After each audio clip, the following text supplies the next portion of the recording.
Hello everyone. आप सभी लोगों का आपके अपने यूट्यूब चैनल पर स्वागत है। प्रीवियस वीडियो में मैंने होमवर्क दिया था आपको कुछ, है ना? याद तो हो गई अच्छे से। तो आओ आज अब हम लोग इसके सॉल्यूशन पर बात करते हैं। तो देखो, फर्स्ट ऑफ ऑल ये क्वेश्चन जितने टफ आपको लग रहे थे उतने टफ थे नहीं। और इस चीज पर ही मैं आपको इसके सॉल्यूशन में बता देता हूँ। देखो, एक चीज देखो, मैंने आपको बेसिक मैथमेटिक्स में एक्सपोनेंशियल फंक्शन बताए थे, ठीक है? उसमें मैंने बताया था आपको कि देखो, ये किसी नंबर की, जैसे मान लो 2 की पावर कुछ भी रखो, तो कभी भी वो नंबर जो है ना, वो कभी भी वो नंबर नेगेटिव कभी भी नहीं होगा, और ना ही उसकी वैल्यू जीरो होगी। जैसे मान लो ये 3 है, 3 की पावर अगर आप जीरो भी रखते हो ना, तो भी इसकी वैल्यू 1 होगी। 2 रखोगे तो 9 हो जाएगी, माइनस के 2 रखोगे तो 1/9 हो जाएगी। कभी भी इसकी वैल्यू है ना, ना तो नेगेटिव होगी ना ही जीरो होगी। तो जाहिर सी बात है, इसकी वैल्यू क्या होगी? पॉजिटिव होगी। पॉजिटिव होगी तो, और आपको पता है 2 की कोई भी पावर रख दो, चाहे आप नेगेटिव पावर रखोगे तो जाहिर सी बात है वो डिनोमिनेटर में चल जाएगी। जीरो पावर रख दोगे तो 1 हो जाएगी। तो यानी हमेशा है ना, इस पूरी क्वांटिटी की वैल्यू हमेशा और हमेशा जो है वो पॉजिटिव ही रहेगी, है ना? पॉजिटिव रहेगी। किसी भी पॉजिटिव नंबर का सिग्नम फंक्शन क्या होता है? 1 होता है। तो ये 1 आंसर हो गया, ठीक है? अच्छा, इसमें देखो, इसको गौर करो। अगर फैक्टर करने की कोशिश करोगे तो मुंह के बल गिरोगे। उसका कारण क्या है? उसका कारण ये है क्योंकि इस नंबर का के फैक्टर नहीं होंगे। इस नंबर के जो है वो डी लेस देन जीरो है। डी लेस देन जीरो होता है, तो इसके जो फैक्टर होंगे वो ऑल पॉजिटिव होंगे। ये भी मैंने आपको बेसिक मैथमेटिक्स में बता रखा है, आप एक बार उसको जरूर विजिट करना। पॉजिटिव नंबर का सिग्नम फंक्शन क्या होता है? 1 होता है। इसका ये आंसर हो जाएगा, ठीक है? अब ये चीज गौर करो, मोड ऑफ x-3 + 5, है ना? एक चीज गौर करो, इसकी वैल्यू आप कुछ भी यहाँ पर रखो, वो वैल्यू है ना, x की जगह आप यहाँ पर कोई भी वैल्यू रखो, वो वैल्यू हमेशा 5 से बड़ी या उसके बराबर आएगी। वो ये जो वैल्यू है, ये 5 से बड़ी या उसके बराबर आएगी, यानी पॉजिटिव आएगी। पॉजिटिव, और क्योंकि भाई 5 से बड़ा कोई भी नंबर पॉजिटिव ही तो होता है। तो पॉजिटिव नंबर का सिग्नम फंक्शन क्या होता है? 1 होता है ना? पॉजिटिव नंबर का सिग्नम फंक्शन क्या होता है? 1। लेकिन यही दिमाग अगर आप यहाँ लगाओगे तो हो सकता है आप गलत हो। क्यों? क्योंकि इसमें कुछ भी जुड़ नहीं रहा। ये नहीं कि इसमें तो 5 जुड़ रहा था, इसमें ऐसा कुछ नहीं है। तो उसमें पहले आपको ये पता करना पड़ेगा कि ये फंक्शन जो है ना, वो जीरो पर कहाँ होता है। जीरो पर जहाँ होता है ये पता कर लो पहले तो, है ना? देखो, तो इसके लिए क्या करें? Mod of x-3 equals to zero, है ना? मोड की वैल्यू जीरो कब होगी? जब x=3 होगा। x=3 होगा। और इसी मोड की वैल्यू पॉजिटिव कब होगी? इसकी वैल्यू पॉजिटिव कब होगी? जब x की जगह को 3 के अलावा जो कुछ भी होगा। क्या होगा? पॉजिटिव होगी कब? जब x 3 तो नहीं होगा भाई, 3 के अलावा, 3 से कोई छोटा नंबर लो, जैसे 2 लो। 2 - 3 -1, -1 का मोड फिर से पॉजिटिव 1, है ना? 4 रखो, 4 - 3 1, 1 का मोड 1। तो यानी 3 के अलावा और 3 रखने पर तो जीरो हो रहा है। तो इसकी वैल्यू 2 होगी। यही यही बात इसमें लिखनी है, क्या? कि इसकी वैल्यू जीरो होगी कब? जब x=3 होगा। और इसकी वैल्यू 1 होगी कब? जब x ≠ 3 होगा। x3 नहीं होगा, x3 नहीं होगा, राइट? इस तरीके से हमें सॉल्व करना है। क्लियर? अच्छा, चलो, तो बस इन्हीं बातों को ध्यान में रखते हुए अब हम आगे बढ़ते हैं, ठीक है? तो एक और क्वेश्चन ले लेते हैं ऐसा, है ना? एक और क्वेश्चन लेते हैं। देखो क्या है वो क्वेश्चन। अगर आपसे पूछ लिया जाए कि signum function of mode of x-2 -5, है ना, इसकी वैल्यू क्या होगी? तो देखो ध्यान से, इसमें घट रहा है, तो पहले तो ये पता कर लो कि इसका साइन क्या होगा, है ना? तो जरा साइन चेक कर लेते हैं एक बार। साइन चेक, ठीक है ना? तो देखो, इसके लिए क्या करें? Mod of x-2 -5 equals to 0। Mod of x-2 equal to 5। और ये मैंने आपको बेसिक मैथमेटिक्स में बता रखा है कि मोड इक्वल के उधर जाता है तो प्लस माइनस। तो x-2 की वैल्यू एक तो 5 होगी, और x-2 की वैल्यू एक -5 होगी। तो इससे क्या हो जाएगा? x इक्वल टू क्या हो जाएगा? इससे 5 और 2 7, और इससे क्या हो जाएगा? x equal to -3। यानी ये दोनों वैल्यू जो है वो नहीं होनी चाहिए यहाँ पर। तो जरा इसकी क्या करें? इसका इसका हम जो है आपका, मतलब इसको आप नंबर लाइन पे डिनोट कर दो। किस किस को? -3 और 7 को। ये रहा -3, ये रहा 7। आपको ये तो पता ही है कि यहाँ पर 7 से बड़ा कोई भी नंबर रखो, मान लो 10, 10 में से 2 गए तो 8, 8 का मोड 8, 8 में से 5 गए तो 3 पॉजिटिव, तो ये पॉजिटिव हो गया। -3 और 7 के बीच में कोई नंबर रखो, 0, 0 -2 -2, -2 का मोड 2, 2 -5 -3, तो ये माइनस हो गया। -3 से छोटा कोई भी नंबर रख के देखो, -4, -4 -2 -6, -6 का मोड 6, 6 -5 1, दैट इज पॉजिटिव। ठीक है, अच्छा, तो यहां से ये कुछ चीजें हमारे पास क्लियर हुई, क्या कि इसकी वैल्यू अगर मैं यहाँ पर इसकी वैल्यू क्या क्या रखूं तो क्या क्या मुझे वैल्यू मिलेगी, ध्यान ध्यान से देखना। यदि इसकी वैल्यू है ना, मतलब इस फंक्शन की, इस वाले फंक्शन की वैल्यू है ना, वो 1 होगी। कब? जब x बिलोंग्स टू, यहां से लो देखो, -∞ से -3 यूनियन पॉजिटिव कह रहा है ना, क्योंकि भाई अरे भाई 1 कब आता है? जब पॉजिटिव आता है तभी तो आता है 1, है ना। तो यूनियन 7 से इन्फिनिटी, राइट। तो ये 7 से इन्फिनिटी, और ये तो आपको पता ही है, यहाँ पे क्या आ जाएंगे फिर, होलो सर्कल्स आ जाएंगे, है ना। अच्छा, इसकी वैल्यू 0 होगी कब? आपको पता है 0 तो -3 और 7 पे, भाई -3 और -2 -5, -5 का मोड 5, 5 -5 0, सिग्नम फंक्शन 0 का कितना होता है? 0 होता है ना। अच्छा, जरा 7 रखो, 7 -2 5, 5 -5 0, भाई 5 का मोड 5 होगा ना, 5 -5 0, सिग्नम फंक्शन ऑफ 0 क्या होता है? 0 होता है। तो इसकी वैल्यू x बिलोंग्स टू कितना आ जाएगी? -3, 7, राइट। अच्छा, उसके अलावा देखो, आगे देखो, इक्वल्स टू क्या होगा इसका? -1, कब होगी -1? ये भी देख लेते हैं। देखो -1 वैल्यू कब कब होगी?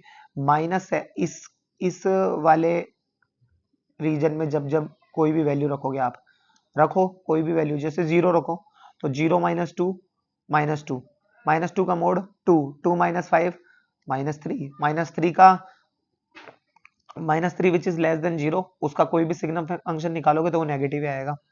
तो यानी x बिलोंग्स टू -3 से 7, ये हो गया, -3 से 7, राइट। इस तरीके से हो जाएगा ये लो, क्लियर। तो ये हमारा इसका आंसर होगा, ठीक है, क्लियर। अच्छा, उसके बाद अब हम आगे कुछ और क्वेश्चन पर बात करते हैं, देखो ध्यान से, ठीक है। तो फाइंड डोमेन ऑफ, अब डोमेन पता करवा रहा है, देखो फाइंड डोमेन ऑफ, किसके डोमेन पता करवा रहा है? देखो ध्यान से, f of x is equal to signum function of x cube minus का 11x² प्लस का 8x प्लस का 7, ठीक है। और चलो पहले एक बार इसके सॉल्यूशन पे बात कर लेते हैं। तो आपको पता होना चाहिए कि इसका सॉल्यूशन के लिए ज़्यादा कोई बहुत बड़ा पहाड़ नहीं तोड़ना, क्यों? क्योंकि यहाँ पर है ना, इनपुट पूछ रहा है भाई, एक तो होता है डोमेन, एक होता है रेंज। डोमेन तो वो है ना जो हम यहाँ पर x की वैल्यू रखेंगे, तो x की वैल्यू तो आप यहाँ पर कुछ भी रख सकते हो, तो सॉल्यूशन होगा x belongs to r, real number, यही सॉल्यूशन होगा इसमें, ठीक है। उसके बाद सेकंड नंबर देखो, सेकंड नंबर क्या कह रहा है? f of x is equal to 1 upon signum function of x minus 1। तो इसमें तो आप एक बेसिक कंसेप्ट जानते हो, क्या कि डिनोमिनेटर जीरो नहीं होना चाहिए, मतलब डिनोमिनेटर अगर जीरो हो जाता है तो वो फंक्शन तो नॉट डिफाइन हो जाता है ना, इन्फिनिटी पे पहुंच जाएगा। तो हम क्या करेंगे, डिनोमिनेटर कब जीरो होता है ये पता करके उसको रियल नंबर के सेट में से सब्ट्रैक्ट कर देंगे, as I we always do, है ना। उसके बाद में देखो, signum function of x minus 1 equal to, पहले जीरो रख लो यहाँ पर। इसके लिए क्या करें? इसके लिए भाई ये कह रहा है कि किस इनपुट क्या दें कि सिग्नम फंक्शन जीरो हो जाए, तो इसको पता कर लेते हैं पहले। x minus 1 equal to zero, तो x इक्वल टू 1, 1 अगर आप इनपुट देते हो यहाँ पे, भाई 1 माइनस 1 जीरो, और सिग्नम फंक्शन ऑफ जीरो क्या होता है? जीरो होता है। तो यानी ये 1 वो नंबर है जहां पर कि इस डिनोमिनेटर की वैल्यू जीरो हो जाती है, जो कि हम चाहते ही नहीं है, क्योंकि तब अगर हो गई तो ये फंक्शन क्या हो जाएगा? तब नॉट डिफाइन हो जाएगा। तो इसलिए हम फुल एंड फाइनल इसका आंसर क्या लिखेंगे? x belongs to real number के सेट में से 1 सब्ट्रैक्ट कर देंगे, राइट। ये आंसर हो जाएगा, क्लियर।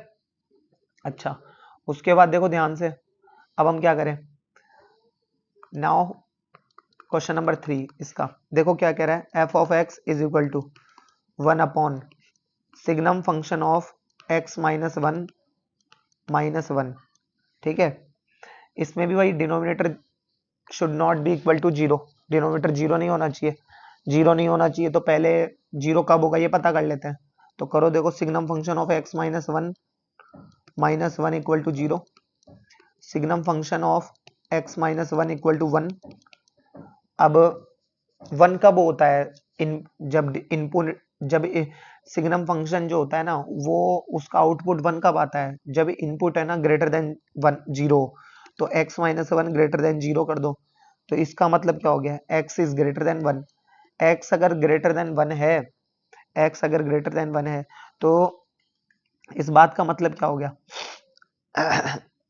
इस बात का मतलब क्या हो गया, देखो x अगर ग्रेटर देन वन है तो इसको जरा नंबर लाइन पे डिनोट करो साहब, यहाँ वन होता होगा, और वन से बड़ा तो ये वन से होलो सर्कल आएगा, क्योंकि इनइक्वलिटी नहीं लगी हुई, इक्वलिटी नहीं लगी हुई, तो ये वन से बड़ा। ये नहीं होना चाहिए भाई, अगर हो जाए तो डिनोमिनेटर जीरो ही होना चाहिए, तो यानी अब ये नहीं होना चाहिए ऐसा। तो फिर क्या लें, कोई दिक्कत नहीं है, ये वाले ही रेंज बची है, यहाँ पे डार्क सर्कल और ये इन्फिनिटी की तरफ। अब आपके मन में आ रहा होगा कि यहाँ डार्क सर्कल क्यों आया, भाई वन को तो ले ही सकते हो ना अब, वन क्यों, क्योंकि देखो इधर ध्यान से, signum function of zero minus one, zero minus one क्या होता है minus one, zero minus one क्या होता है माइनस वन, माइनस वन का सिग्नम फंक्शन क्या होगा माइनस वन, माइनस वन कितना होता है माइनस टू। आ रही है ना वैल्यू, नॉट डिफाइन तो नहीं हो रहा, माइनस वन, ठीक है ना।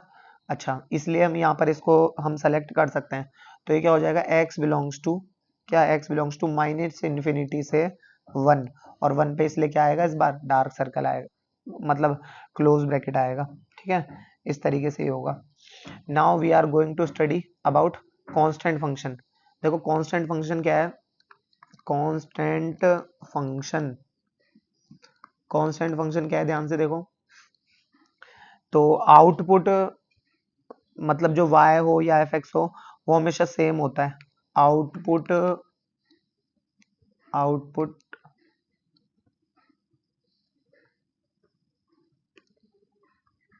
आउटपुट जिसे y या फिर हम f ऑफ x कहते हैं, है ना, is always same, always same, हमेशा आउटपुट सेम होना चाहिए। एग्जाम्पल के तौर पर देखो, जैसे मान लीजिए एक ही हो गया और एक ही हो गया, यहाँ पर कोई x है, यहाँ पर कोई y है, यहाँ पर कोई भी नंबर रखो 1 2 3 4 5, है ना, और मान लीजिए यहाँ पर भी कुछ है 1 2 3 4 5, आउटपुट चाहे मान लो चाहे तीन ही है, लेकिन वो हमेशा सेम होना चाहिए।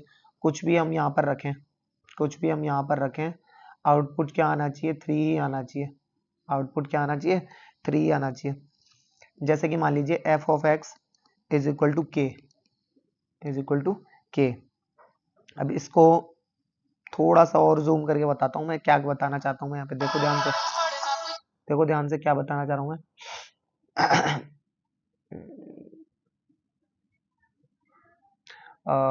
ये देखो, ये आपका ये ग्राफ हो गया, और वन थिंग जो है ये हो गया एक्स एक्सिस, ठीक है, ये तो हो गया एक्स एक्सिस, और ये हो गया आपका वाई एक्सिस। इसमें क्या है कि इसके पैरेलल में एक लाइन ड्रॉ करनी पड़ेगी।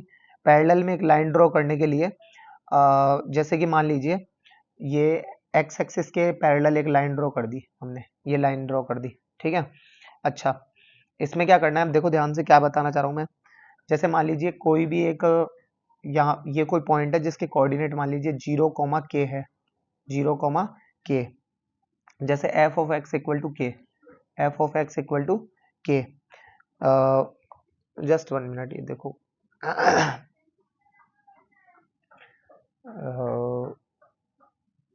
यहाँ पर एग्जाम्पल के तौर पर, अभी आपको समझ में आ जाएगा धीरे धीरे, ऐसी कोई परेशानी होने की जरूरत नहीं है।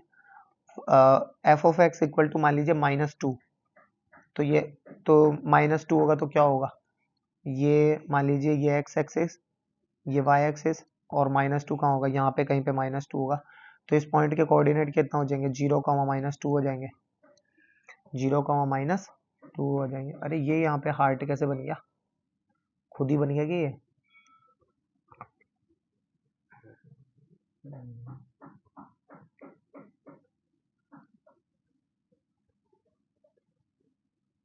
ये 3, अभी भी 3, ये और अभी भी ये, ठीक है ना।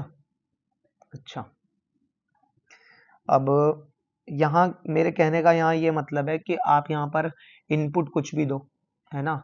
जैसे मान लो आप f of x equal to k दे रखा है, तो यहाँ पर कोई भी वैल्यू अगर आप रखोगे तो वैल्यू हमेशा जो है ना वो एक्स एक्सिस के पैरेलल एक फिक्स पॉइंट पर ही आएगी। जैसे कि, और इसको एग्जांपल के तौर पर समझो, जैसे कि मान लीजिए f of x is equal to आपको दे रखा है, मान लीजिए sine square x plus cos square x.